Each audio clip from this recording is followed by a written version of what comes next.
The year is 1683. Across the plains of Hungary, the earth trembles beneath the weight of empire. 150,000 men marched west, an army so vast it takes 3 hours for its columns to pass a single point. The crescent banners of the Ottoman Sultan blot out the summer sky.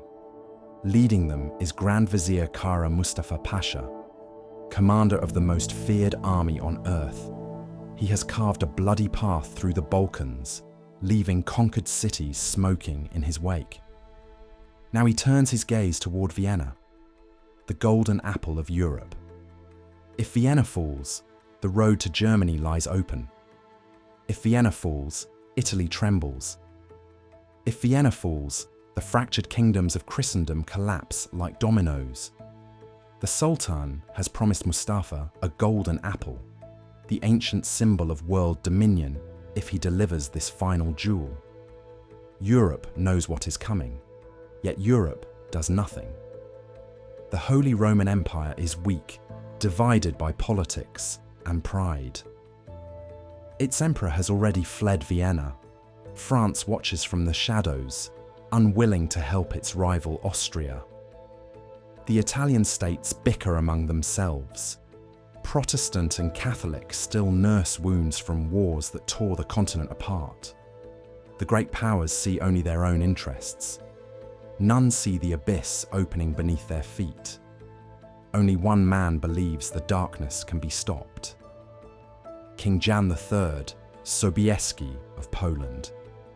He is 60 years old, a warrior since youth, a veteran of 30 battles against Turk and Tatar alike, a man of faith so deep it terrifies those who do not share it. Where others see despair, he sees duty.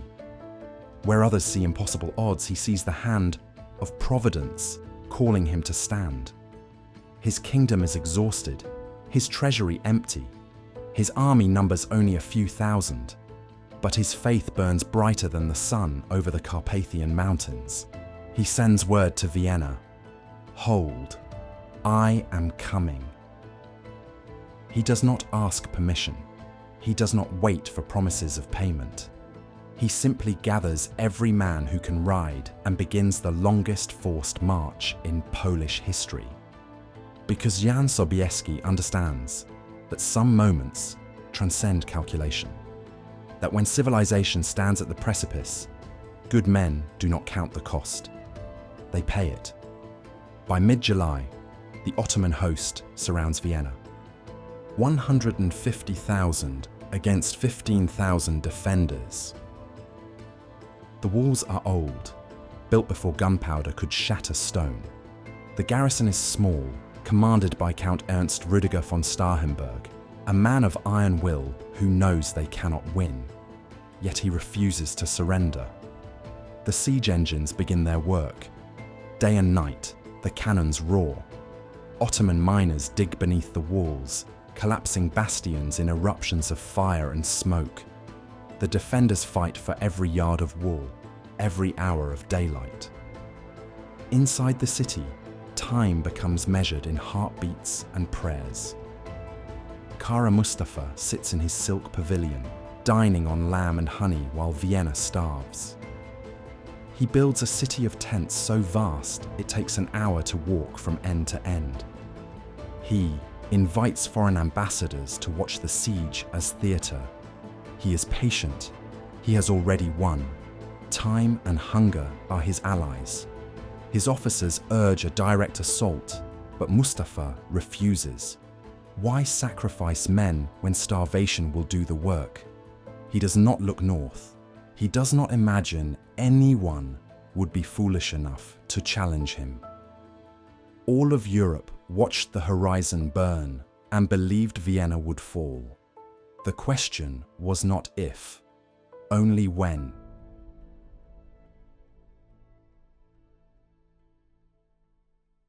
The city is dying by inches.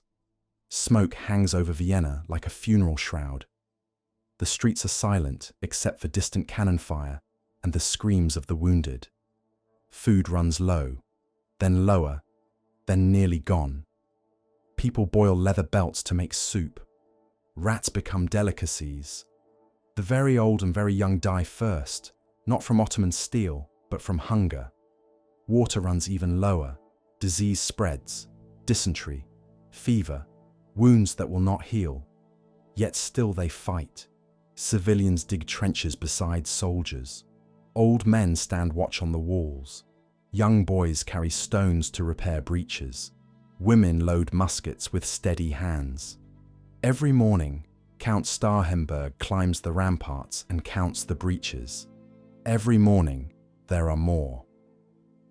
The Ottomans have blown 3 massive holes in the outer defences. The defenders are down to 4,000 fighting men. They have held for 2 months. They cannot hold much longer. Starhemberg writes in his journal, "We are living ghosts defending a tomb. Yet we will not yield." Outside the walls, Kara Mustafa grows more arrogant. Merchants set up bazaars between the tents. Musicians play in the evenings. He has already divided Vienna's wealth in his mind. But something shifts in the north. Far beyond the Ottoman lines, an army gathers. It is pitifully small by the standards of empires, but it moves with purpose. King Jan Sobieski has called every ally who will answer. Duke Charles of Lorraine with 20,000 Austrian and German troops. The southern German princes contribute a few thousand more. And from Poland, across 500 miles of mountain and storm, Sobieski leads his Winged Hussars south. 3,000 Polish cavalry, the finest heavy cavalry Europe has ever produced. Knights armoured in steel that costs more than a peasant will earn in 10 lifetimes. They are not enough. Even joined with the imperial forces, they will field barely 27,000 men against 80,000 Ottomans. The numbers are madness. Suicide dressed in military planning. Sobieski does not care about numbers. He cares about duty. He writes to his beloved wife, "I go to save Vienna. If I perish there, remember me to our children and tell them their father died doing what God demanded." Inside the city, as August bleeds into September, despair settles like frost. The walls crumble faster than they can be repaired. The powder stores are nearly empty. The Ottoman mines are nearly complete. Starhemberg sends his last messenger through enemy lines on the night of September 9th with a simple message. Come now, or do not come at all. We have days, perhaps hours. On the night of September 10th, a rumour spreads through Vienna like wildfire. A sentry swears he saw signal fires on the distant hills. Another claims to have heard trumpets echoing from the mountains. The people gather on the walls, straining their eyes toward the north. And there, just before dawn on September 11th, they see it. Banners, thousands of them, cresting the hills of Kahlenberg. The double-headed eagle of the Holy Roman Empire, the white eagle of Poland, the standards of Bavaria, Saxony, Franconia. The relief army has arrived. Inside Vienna, church bells ring for the first time in weeks. People weep openly in the streets. They do not know if this small force can save them. But for the first time in 2 months, they believe they might not die alone. A whisper spreads through every street, every home, every heart. The Polish king is coming. The march south was a prayer written in iron and will. King Jan Sobieski led his men across 500 miles of wilderness, through Carpathian passes where summer storms turned trails into rivers of mud, through forests so thick the sun vanished for days, across rivers swollen with rain. They moved faster than any army in history, 40 miles some days, 50 when desperation pushed them. They slept in their saddles. they ate in the saddle, because Vienna was dying and every hour mattered. The hussars rode at the vanguard, those legendary knights who had become myth even while they still lived. Warriors clad in armor that gleamed like captured sunlight. Wings of eagle feathers rose from their backs, mounted on wooden frames. Not decoration, but weapons of psychological warfare perfected over generations. The wings made them appear larger than life, and the sound, that eerie whistling roar when 3,000 hussars rode at full charge, was the last thing countless enemies ever heard. Each hussar was a lord of war, armoured head to foot in plate and mail, carrying an 18-foot lance of hollow wood, light enough to couch under one arm, yet strong enough to punch through a man and his horse together. They were nobility. They owned lands. They had servants and titles and wealth. Any one of them could have stayed home in safety. They rode to Vienna anyway, because honor demanded it, because their king called, because some things matter more than survival. They were the last true knights of Europe.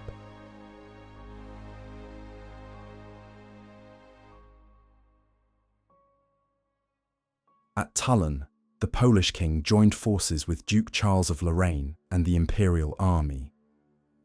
Poles and Austrians, who had no love for each other, now stood shoulder to shoulder. Catholic and Protestant soldiers, who should have been enemies, recognized each other as brothers. Because Vienna was dying, and if Vienna fell, they would all die in turn. Faith and survival bound them. Old hatreds dissolved. Nothing else mattered except the charge they knew was coming. On the night of September 11th, the Allied army reached the Vienna woods. They made camp among the trees. No fires, no noise above a whisper. At dawn on September 12th, the commanders climbed to the summit of Kahlenberg. What they saw below stole the breath from their lungs. The Ottoman camp stretched for miles. 80,000 men in perfect formation. Cavalry reserves in the tens of thousands. Artillery parks bristling with bronze cannon. The Crescent banners so numerous they looked like a second sky. Between the mountain and the city lay open ground. Kill zones watched by Ottoman guns. Even Sobieski, who had seen every kind of battlefield, felt the weight of what they faced. 27,000 against 80,000 of the finest soldiers the Ottoman Empire could field. A younger commander might have hesitated, might have waited for better odds, but Jan Sobieski understood something the Ottomans did not, that some moments in history demand sacrifice without calculation. That courage is not the absence of fear, but the refusal to let fear make your choices. That when evil masses at the gates, good men do not ask for better odds. They simply pay the price that virtue demands. He turned to his officers. His voice was calm, carrying the weight of absolute certainty. Gentlemen, we will attack at noon. The hussars will lead. Make your peace with God. Across the Allied lines, men knelt in prayer. Catholic priests offered blessings. Protestant chaplains led hymns. For one morning, there was no divide between them. They were simply Christians facing the shadow. The hussars checked their armor one last time, tightened girths, tested lance balance, spoke quietly to their horses. Some wrote final letters home. Others simply closed their eyes and breathed, memorizing the smell of morning air. At 1100 hours, the army began its descent from Kahlenberg. First the infantry, engaging the Ottoman skirmishers. Then the German cavalry, hammering at the flanks. The Austrians pressed from the south. It was working, but slowly. too slowly. Vienna could not wait. Inside the city, the defenders were making a final sortie, throwing themselves against the siege lines in one last desperate push. If the cavalry did not break through soon, the city would fall anyway. King Sobieski sat atop his warhorse at the crest of a low ridge. Behind him, 3,000 winged hussars formed into a massive wedge. 3,000 lances lowered as one. 3,000 prayers whispered into the wind. His sons ride beside him. Alexander and James, their faces set with determination.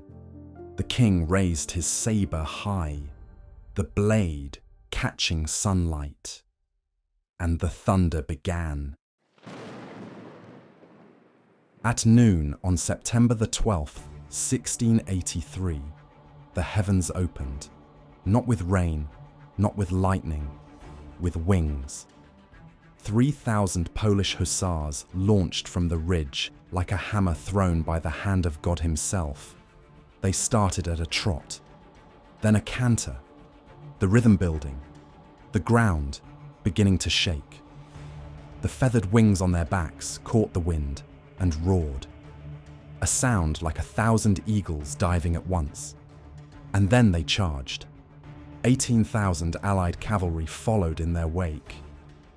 But it was the hussars who led. It was the hussars the enemy saw first, coming down the slope like an avalanche of steel and fury. The largest cavalry charge in human history descended on the Ottoman lines, like the Wrath of Ages. From the walls of Vienna, the defenders watched in stunned silence. They had never seen anything like it.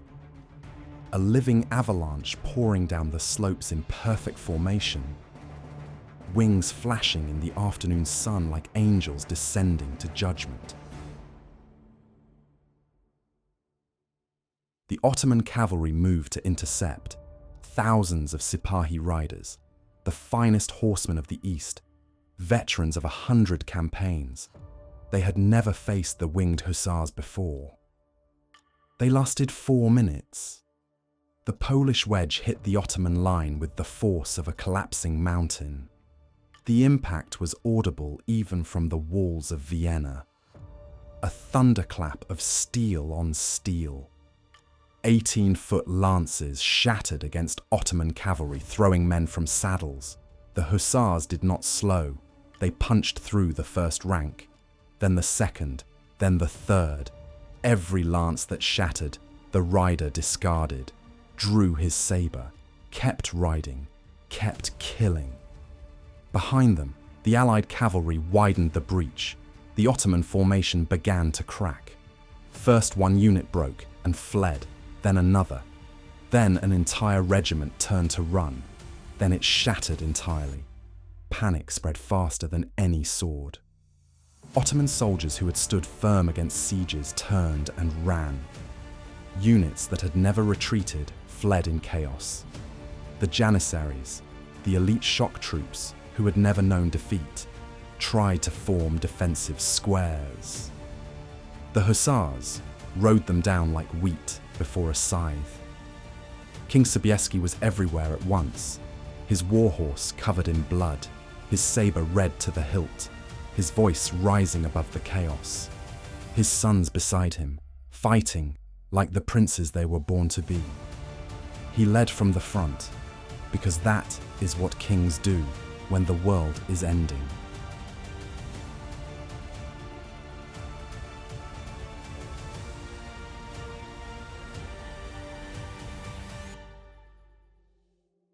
Kara Mustafa watched his army disintegrate from his silk pavilion. The man who had promised his sultan the conquest of Europe stood frozen as the nightmare unfolded. Finally, when the hussars were visible in the distance, he ran. He left behind his treasure, his maps, his personal banner, the golden apple meant for the sultan's hand. All of it abandoned in a mad scramble to escape the fury of the winged hussars. By nightfall, it was over. 80,000 Ottoman soldiers scattered to the winds, 15,000 dead on the field, the rest fleeing south in complete chaos. The greatest army the Sultan had ever assembled, destroyed in a single afternoon by a force 1/3 its size. Vienna was saved. Europe was saved. At sunset, King Jan Sobieski rode through the gates of Vienna. The streets were lined with people weeping, cheering, falling to their knees. Children reached out to touch his horse. Women threw flowers. Men kissed the hooves of the hussar mounts. They looked like ghosts, hollow-eyed from starvation, gaunt from disease. But they were alive. The king dismounted in the cathedral square, covered in dust and blood and exhaustion beyond measure. He knelt before the altar of St. Stephen's Cathedral and spoke the words that would echo through history. Veni, vidi, Deus vicit. I came, I saw. God conquered, not we conquered, not I conquered, not Poland or Austria or Germany conquered. God conquered. Because Jan Sobieski understood what some men forget in the fever of victory, that courage is a gift from heaven. That strength is borrowed from sources beyond flesh. That when the impossible becomes possible, it is not by human hands alone. The siege was broken. The Ottoman advance was finished forever. Never again would the Crescent banners threaten the heart of Europe. The tide of history, which had seemed unstoppable just days before, had turned on one September afternoon. And the sound that turned it was thunder. The thunder of hooves pounding down a mountain. The thunder of wings singing in the wind. The thunder of men who refused to let darkness win. Against all reason. Against all odds. Against the mathematics of war and the logic of despair. Europe stood. Because on one September day, the Polish Winged Hussars rode into legend and carried the weight of civilization on their backs. That day, the thunder of the Winged Hussars rolled across history. Proof that courage, faith, and unity can turn the tide of the world. Against all reason, against all odds, Europe stood.